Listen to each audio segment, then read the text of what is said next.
How we doing on this grand old hump day? I'm in the green room because it's cold and nasty outside and it's not springtime yet, so it's winter time. I'm stuck in the house. It is what it is. Now, a few things I've been doing this past few days is I've been racking my brain trying to, get some stuff lined out for springtime other than market, how many days this year we're going to go fishing, how many days we're going to go in the woods digging root, how many days we're going to go in the woods looking for mushrooms, how many days we're going to go in the woods just to go in the woods, find certain plants, certain little herbal kind of plants, just anything and everything. I've already told my youngest that I'm not going to go to market every weekend like I had done in the past. I'm going to have certain days of the month. I'm just going to say, hey, you know what? Sorry about y'all's luck. I'm not going to be here next weekend because we're going to the lake, we're going to the river, we're going to the creek, we're going to the park. We're going to go do recreational activities, whatever it may be. And it is what it is. And, but also in the process of the days, other than like on the weekends, like during days of the week, whenever there's things we could be doing other than messing around the house, I've been racking my brain to figure out how we're going to do certain things, where we might go to, what part of the state, because there's a few counties around us that have parks and everything else and leisure kind of activities, and just trying to get an idea of what we could be and should be doing, other than sitting at home and watching the grass grow and feeding chickens and goats and, being bored. So, but I also think that in the process of me sitting here racking my brain, I also need to figure out a better food storage system, things we can put up on the shelves to exceed the limitations of my two devouring garbage pits in the side of the house. That basically, as soon as you walk in the house with something, within a 24-hour period, it's devoured and eaten and, thrown in the trash. There are things that I'm still working on to improve around the house, whether it be raised beds, bee boxes, finding the person to help me build my back porch / mudroom / whatever you want to call it. The person I had tried to get last year, everything was kind of, I don't want to say lined out, but it was a lot more lined out than it was, when I went looking. And then they brought in a second party, which raised the price up a crazy ass price, and I was just like, there's no way, it's not happening. So I'm back to square one. There's one person I asked not too long ago if their old man could give me a hand, which I understand he's on a different kind of schedule for him, which, I understand if he says no. And then the secondary option is somebody amongst the family, which I really don't want to go that route, but if I have to, I have to. But my main thing is this year, I don't care, hell, hook, whatever comes about. It's being started, put together. It might not be completely 100% finished, but at least if it's 50+% completed, that's all that matters to me. And but yeah, it's gonna get started, and I'm not gonna say it's gonna be 100% completed, but by mid to late summer it will be 100% completed. If I have to go out and do ill things in motion to get it completed, and we'll just leave it at that. There are a few things I've been working on, experimenting with, crazy ideas in my head. Some of it's turned out, some of it turned out, and it's just kind of like, yeah. And my thing is if I make something and I try it and I don't like it, I won't make it again. That's like about 2 years ago I love chess pie, and then I started making a coconut chess pie, which is really good too, which I'm not supposed to have because it's super so damn loaded with sugars. And then I saw a thing for a coconut chess pie, and I was like, you know what? I love chocolate pie and I love chess pie, so I made the thing. It looked great, turned out great. But when I went to take a bite of it, man, I spit that shit in the trash, and I was like, nope, there's no way in hell I'll make another one. I will never make another chocolate chess pie as long as I live. Now, I got the recipe for it. Anybody else wants to make it, more power to you. I will not make it myself. My thing is, if I put something in my mouth and it tastes like crap, and I spit it out, I'll never make it again. That's how it works. That's how it is. But, there's another thing. I got a person I went to school with. She messaged me like actually yesterday, and she's, hey, I want some candles, and I want some pickled Brussels sprouts, and there was some, oh yeah, my cranberry grape jelly, because I want a thing of that. And of course I told her I haven't made any candles because the price of wax is crazy, and I just haven't got none this year. And I said I plan on getting some here soon. And I said, when I do, what fragrance do you want, type thing. And she said anything fruity as long as it's not overpowering, which it is what it is. I can do that. Yes, I'm a candle maker. I make all kinds. I make itty bitty ones. I make great big ones. I do buy most of my wax offline from a commercial vendor, and I just melt it down and use, because of course I buy the wicks and stuff like that. I buy a great big ass container bag, and probably need to buy some more of them, because the last time I bought wicks was about 2.5 years ago. I bought like 8,000 of them, and I think I'm down to like a couple hundred. And of course some of y'all are thinking a couple hundred wicks, that's a lot of wicks. Well, when you're buying wicks in 1,000+ count bag and you got a couple hundred left, that's like a drop in the bucket almost. So at least it is for me anyway, because like I said, I make small ones and I make great big ones. And of course I buy different dimensions and diameters and length of wick and everything else too. So I mean, it's not just one set wick and you gotta trim and cut it. I get little bitty wicks and I get great big long wicks.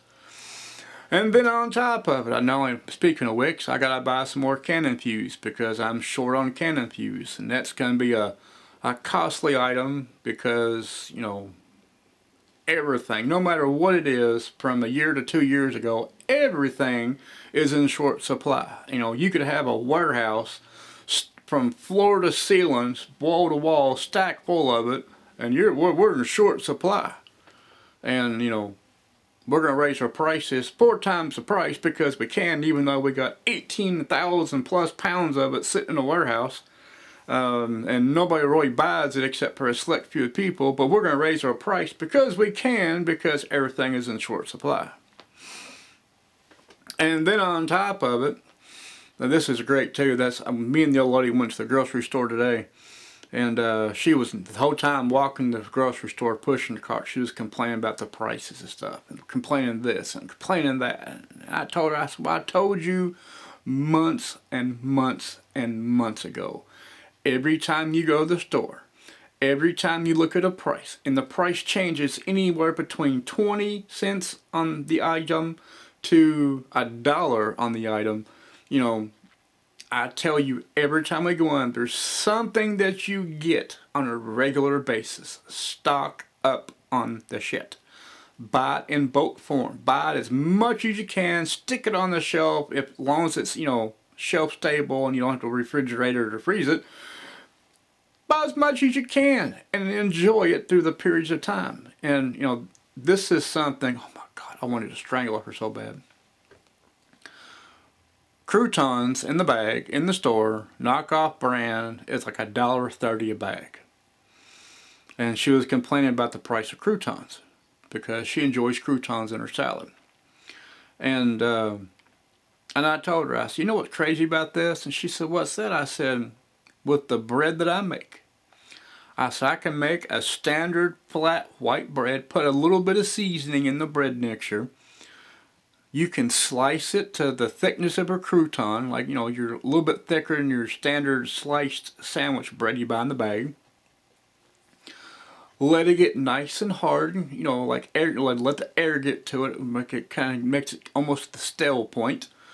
Get you a spritz bottle, put you some oil and a little bit of vinegar in there, something like your vinaigrette kind of thing. Spritz your bread on the counter, let it get, you know, soak in real good, then let it reharden, and then, you know, before it gets crunch form, cut it and slice it and let it do the rest of the magic, and boom, you got your own croutons.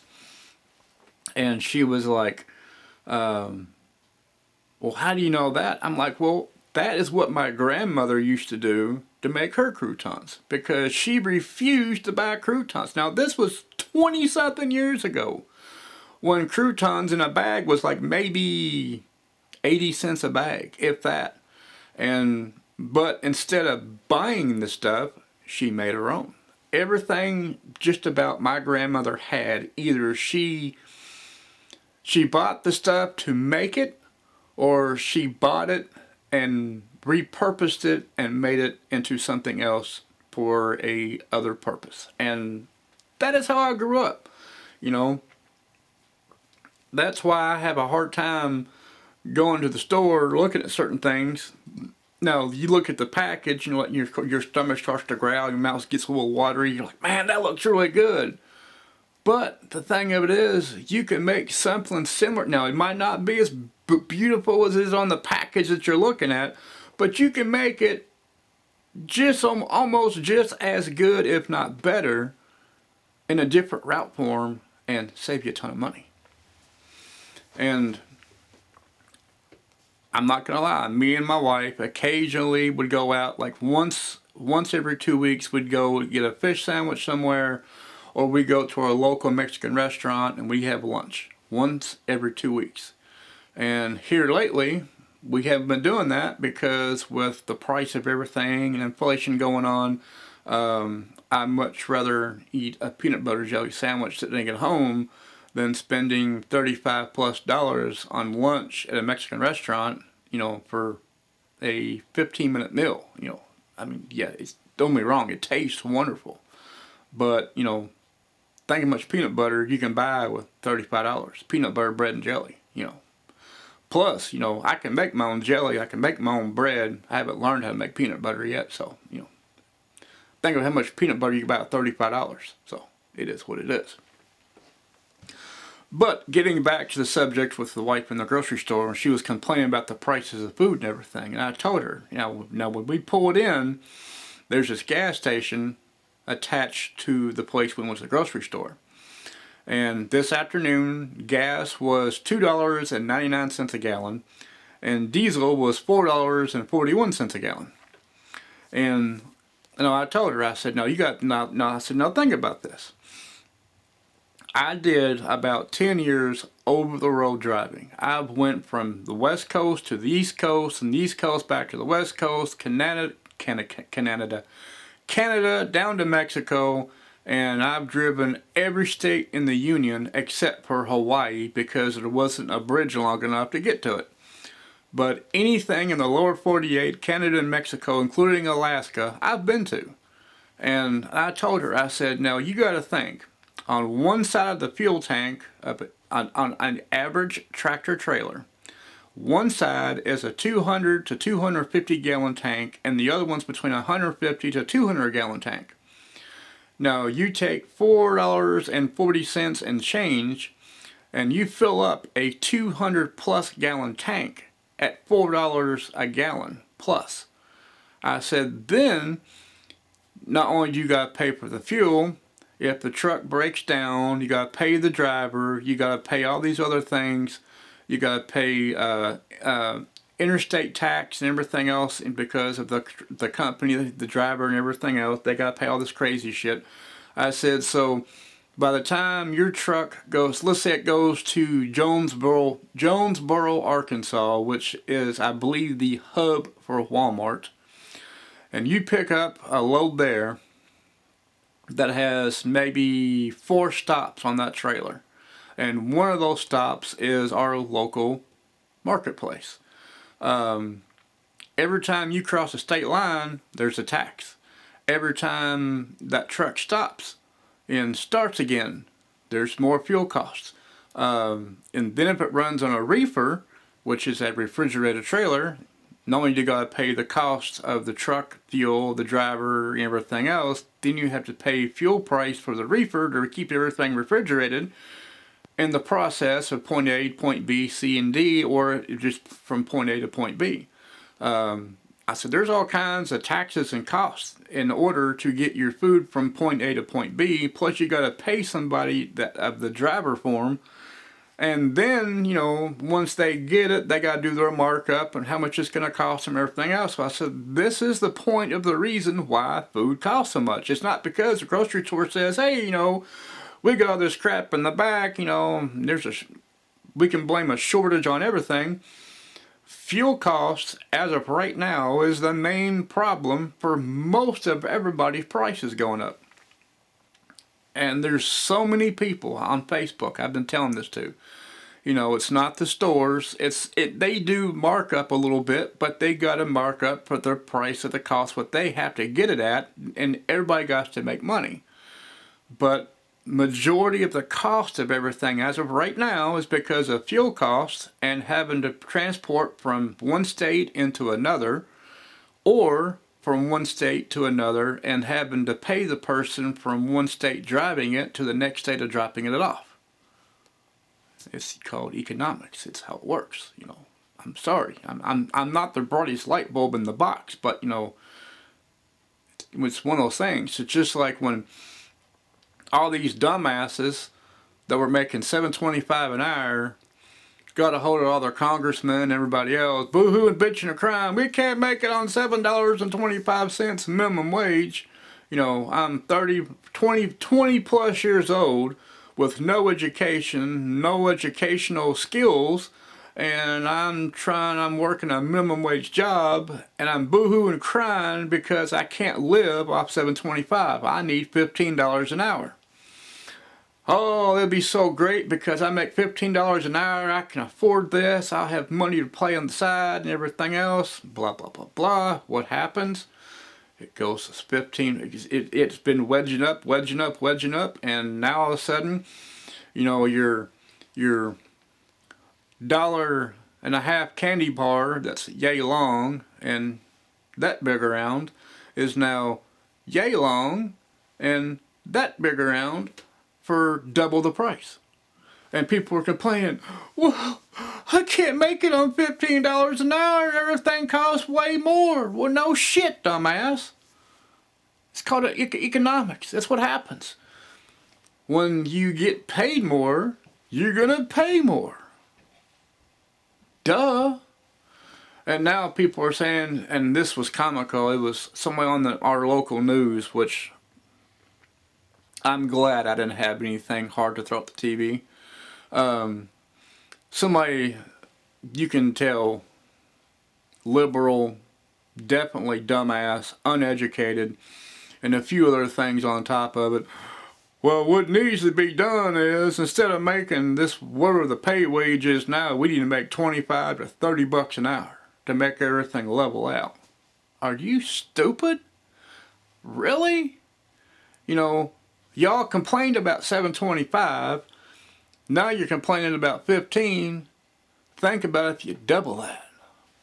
There won't be nothing. I mean, the United States is not a export country. We are a import country. The only thing we export is the crap and the garbage out of the drive-through line that people get out of a bag and eat that makes them look like a pig. We are the fattest country in the world because nobody exercises. They eat out of a deep fryer.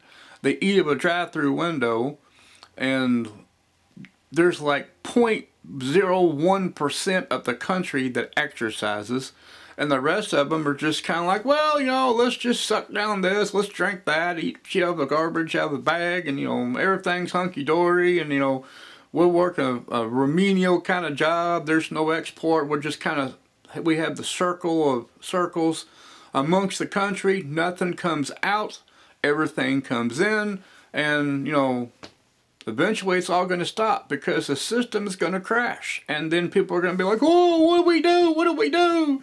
Then everybody that points to people like me that calls us crazy, we're going to have a target on our ass because people are going to be like, well, he stocks food and he does this and he does that.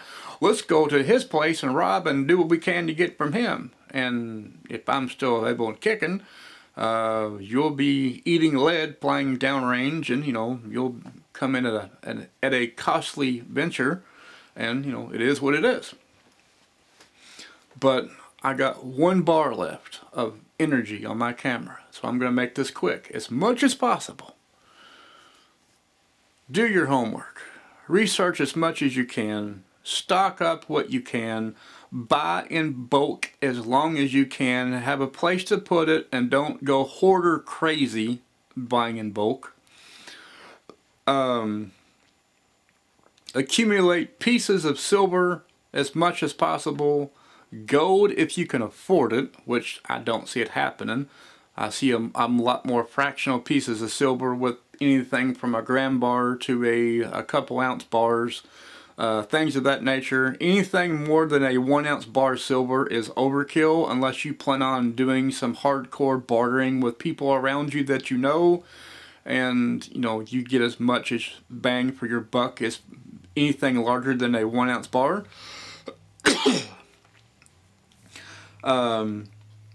As far as anything else goes, it's your whatever you feel comfortable with. I know people, friends of mine, that got these blinders on and they're thinking, well, as soon as Biden's out of office and we get a Republican back in, everything's going to be just hunky-dory. Well, it's not going to happen. Even with a Republican in office, it's not going to be hunky-dory. You know, it might be that much of a